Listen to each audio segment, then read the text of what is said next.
Yo, what is up YouTube? It's your boy Legend and I'm back with another video. You already know what this is just by looking at the thumbnail. Now, one thing before we get into the intro. I've created a Discord for all those who want to learn how to create a what if channel, learn how to write their own what ifs, etc., stuff like that.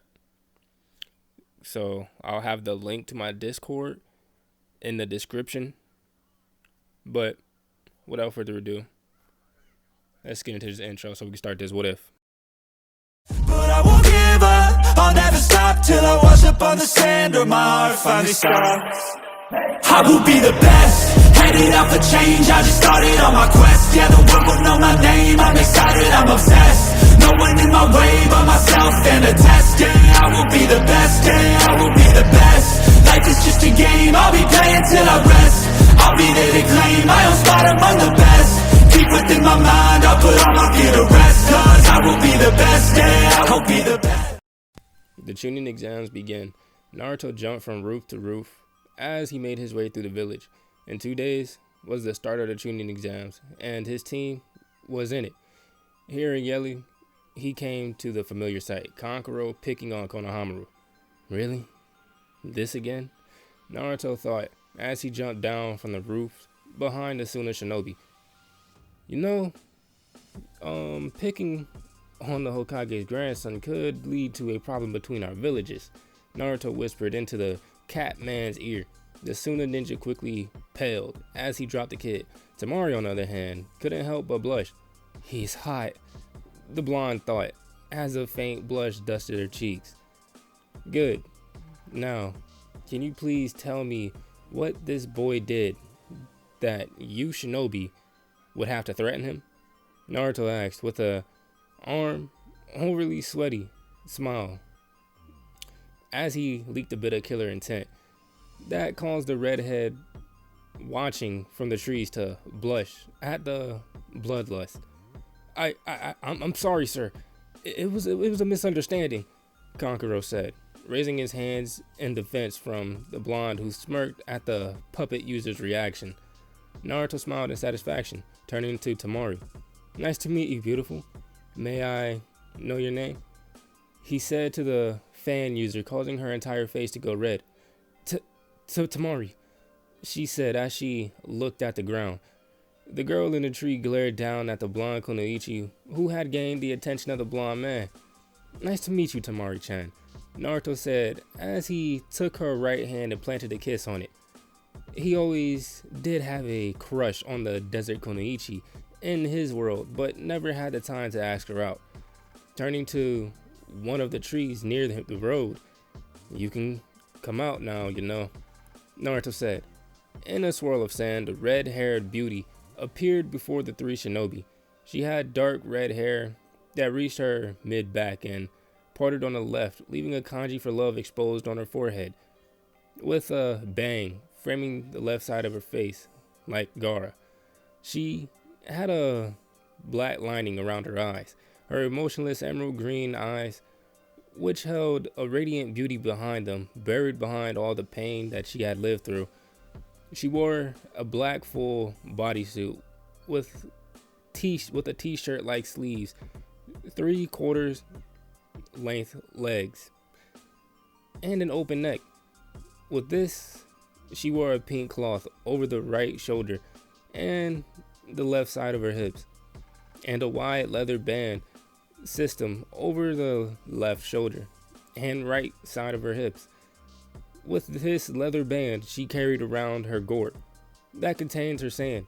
She also wrapped her black forehead protector over the band. However, what really got Naruto's eyes were her perky D cups. Okay, so we getting into it immediately. Damn you, Jiraiya, Naruto thought. Kankuro, I thought I told you not to cause any commotion, the female Gaara said with a bit of killer intent and bloodlust. The puppet user tried to defend himself, but only earned another blast of killer intent from the red-haired Jinchuriki, which silenced him. Quiet, or I'll kill you, she said in a dark tone. Turning to Naruto, a nearly unnoticeable pink dusted her cheeks. I apologize for my brother's foolish actions. Naruto waved it off. It's alright, but may I have your name? Naruto said with a kind smile, which caused both the female Gaara and Tamara to blush a bit darker. It's Gaia, she said in a neutral tone that betrayed no emotion. Naruto grinned. I'm Naruto Namikaze, current head of the Namikaze clan and Genin of Konoha. Naruto said as to the shock of the 3 Saiyan shinobi in front of him. Naruto mentally smirked at their reaction. At least they didn't mistake me for my father, Naruto thought with a mental sigh of relief. Gaia bowed lightly. Nice to meet you, Namikaze-san. While she wasn't one for formalities to someone she didn't know, she knew that the blonde must have some political sway of he was a clan head. Yeah, I think he meant if he was a clan head. Naruto's sweat dropped at this. Please, Naruto is fine. Calling me that makes me feel old, Naruto said with a smile. He discreetly placed a hand on his sword and formed a connection to Gaara in the afterlife. Yo, Gaara, you there? Naruto asked, but made sure to block out any chance that Gaia had of entering the conversation since he didn't need an unknown know his secret. Yes, I am Naruto. What is it? Gaara asked the blonde. He could almost feel the former Hokage's grin. I finally found your counterpart, and I have to say, dude, she is hot. Naruto responded with a smirk as Gaara irritation flowed from the sword. I thought I told you to never. Never mind. You wouldn't listen anyways, Gaara said as he rubbed the bridge of his nose back in heaven. Just take care of her, Gaara said as he cut the connection to avoid any further headaches. We'll be leaving now, Gaia said as she motioned for her siblings to follow her. He was cute, she thought to herself, but hesitated a bit when the foreign word came to her mind. Please. He'll just betray you like everyone else will. Remember that you can only trust your mother, Shikaku said to her from her mind as he tried to devour as much of her sanity as he could through the broken seal that was placed on the girl. He could feel the power that the boy held and didn't want to give the blonde the chance to suppress him. Yes, mother. Gaia thought back to the Biju who laughed like a maniac from her mind as he tried to crush all hopes she had about finding someone who could understand her. Good. Now, get me more blood. Mother demands, Shikaku said with a dark crackle.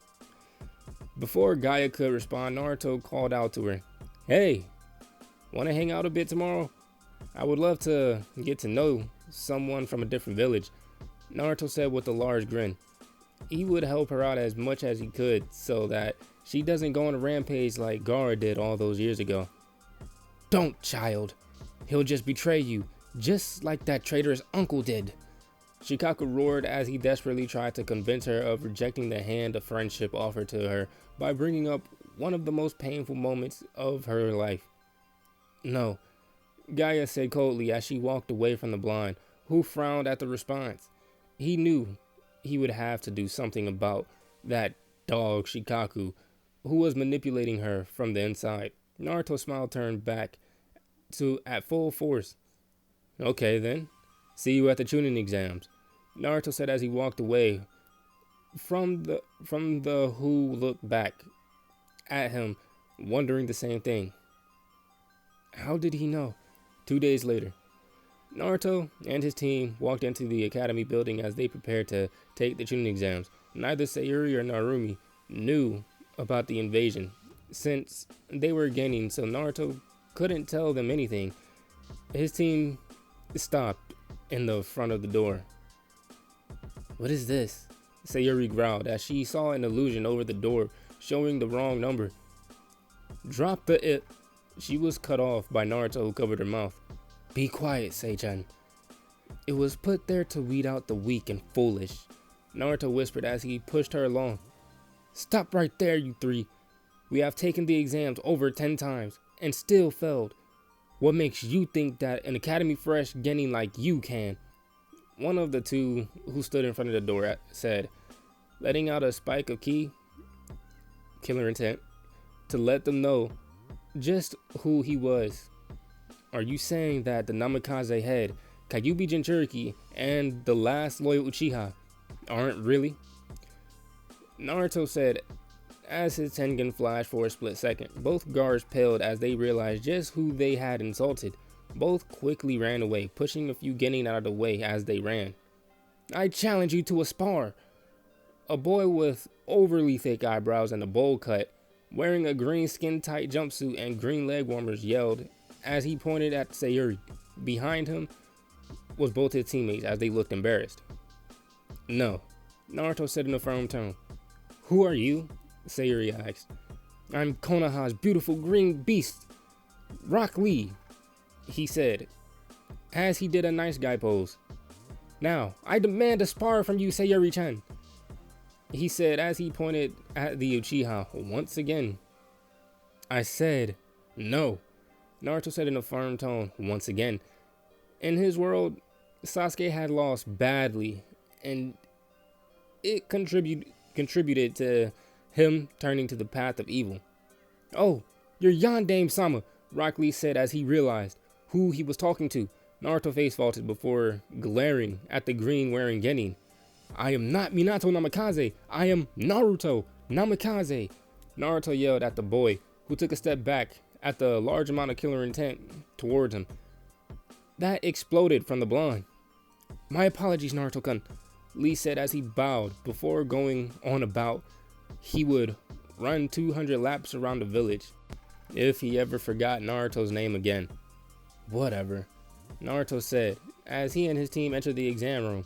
The room was filled with Chunin hopefuls, who upon seeing Naruto and his team decided to try to intimidate them with their killer intent, which Naruto thought was pathetic.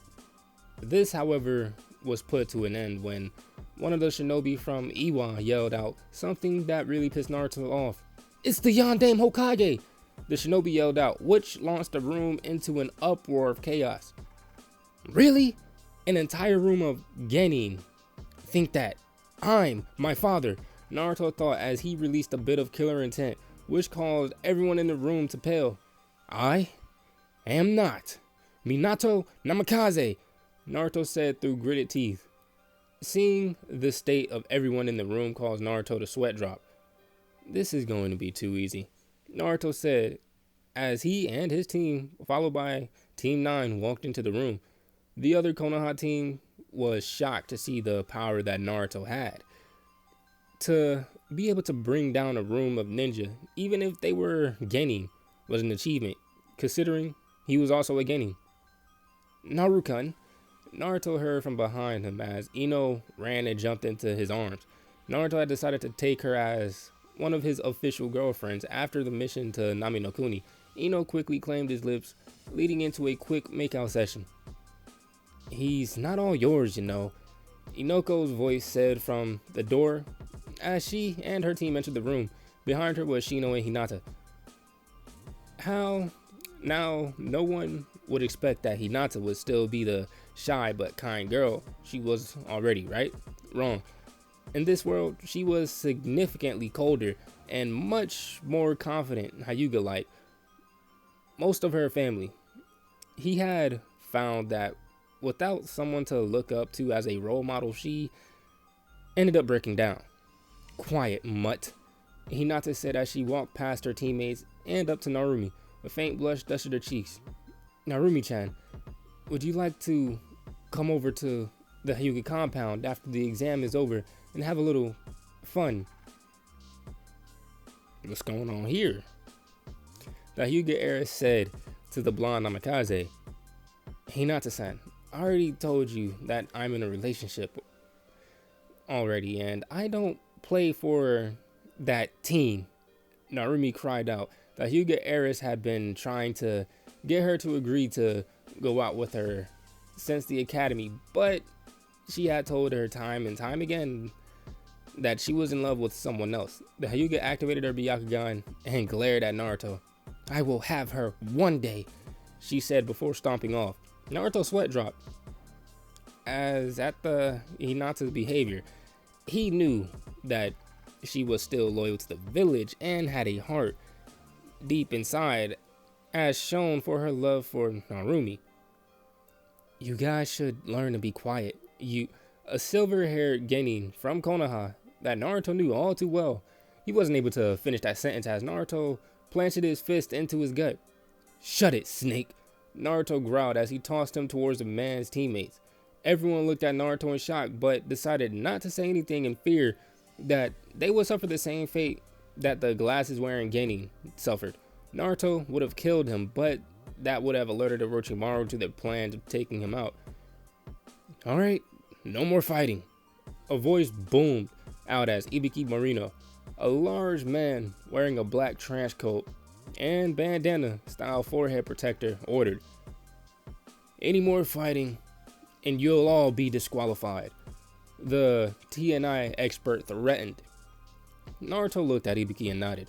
Walking over to his seat, he found himself between a pissed-off Hinata, who was glaring at him for stealing the girl that she wanted, and Iwa Shinobi, who was glaring at him for being related to and looking like the Yondaime, who had decimated their forces several years ago.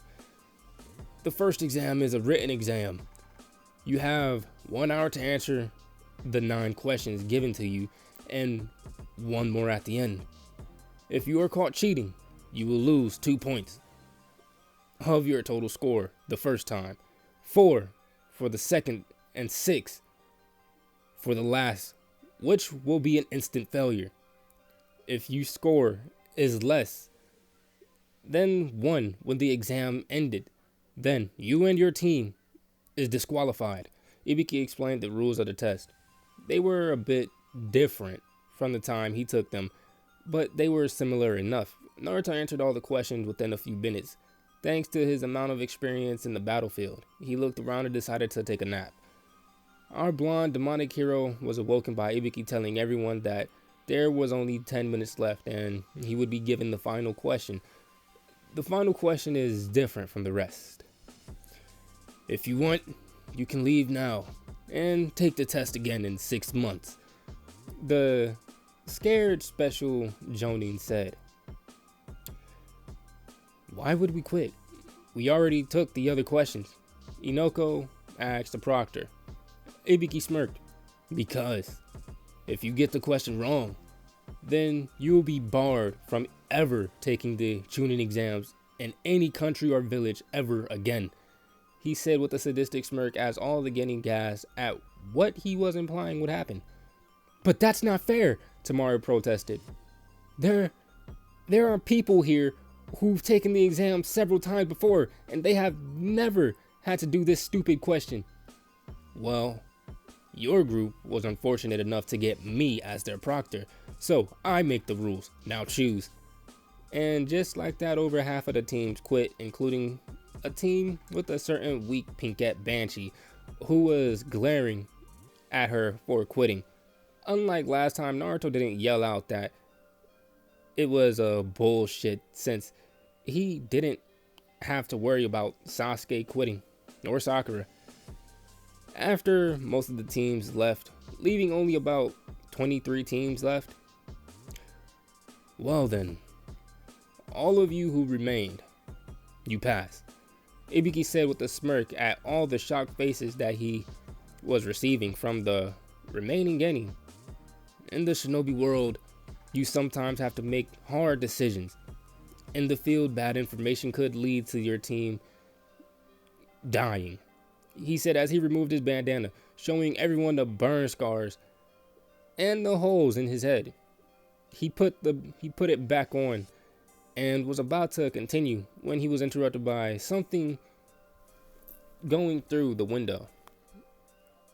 In front of the room now was, well, Anko.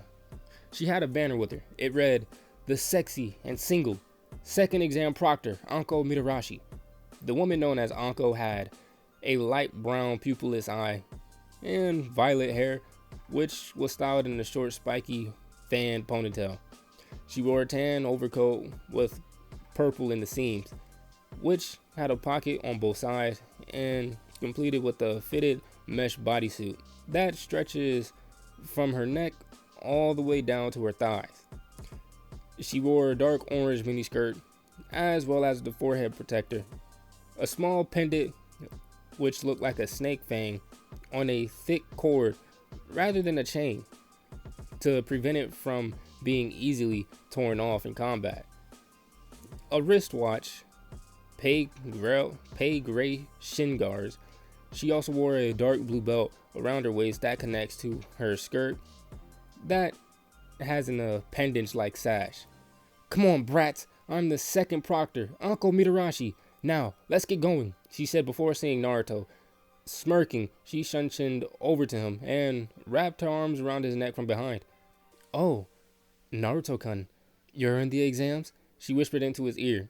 The two had a weird relationship. She would try to seduce him. Why he would do the same, yet they weren't in an official couple. Naruto smiled. He had always found Anko's sadistic yet playful personality was always something that made a good day into a great day for him. "Yes, I am Anko-chan. Maybe after this I could take you out to dinner?" Naruto asked with a charming smile. "Oh, you want to take little old me to a dinner, huh? We'll see," she said before shunshining back to the front of the room. "Anko, you're early. Again," Ibiki said as he pushed his way through the banner. Anko looked extremely embarrassed. "Who cares?" she said as she turned to the large group. "Meet me in the forest of death in 10 minutes, or you're out," she said before she jumped out another window, which caused Ibiki to sigh again. But guys, I'm going to end it off right here. If you guys enjoyed the video, make sure to hit that like button, subscribe while you're at it. But without further ado, I'm out, and I will see you guys in the next one. Peace.